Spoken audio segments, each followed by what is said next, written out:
We're not in the business of filling bellies. We're in the business of filling souls. Oh, now come on. No, wait a minute. That's too, but this is a company. This is how we feel. This is a corporation. Okay. Come on. If a guy really wants a free choice, why would you spend so much money and so much effort and time to stop the rights of workers when you're really just trying to produce a good cup of coffee, aren't you?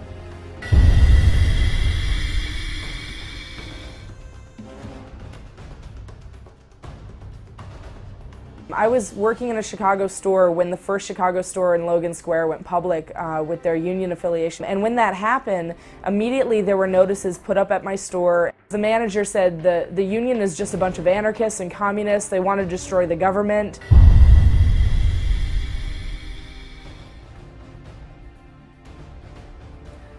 My district manager came into our store, pulled me off the floor. She starts asking me how I've contacted workers at other stores, if there's anything I'd like to talk with her about. It's an interrogation.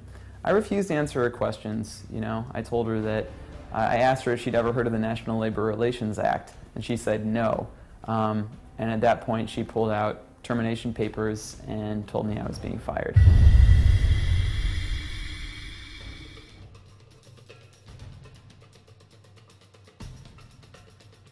The union-busting attorney didn't really interact with the workers a lot. What they did was trained management, how to deal with us.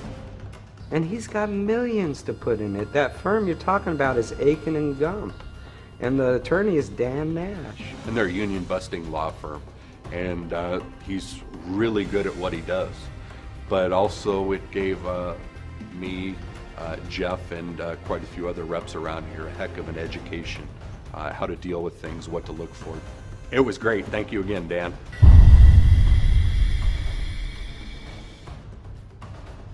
So it was lies about the union to paint the union as this horrible group that was from the outside, not made up of the workers within, and was out to get us.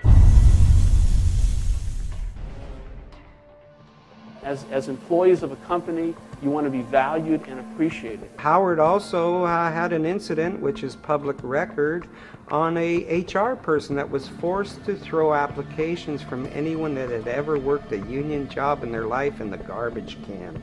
And when she refused to do it, they terminated her.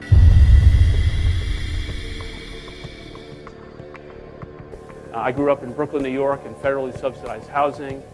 My dad never made more than $20,000 a year, and I kind of saw firsthand the fracturing of the American dream. I think that the Free Choice Act will make it a little easier for people. When the Employee Free Choice Act passes, places like Starbucks will organize. They can build up some retirement, get some health benefits, better family life. So it will make a difference in many places, including Starbucks. But for a company that claims to be socially conscious, all I can say is shame. Shame on you, Mr. Schultz.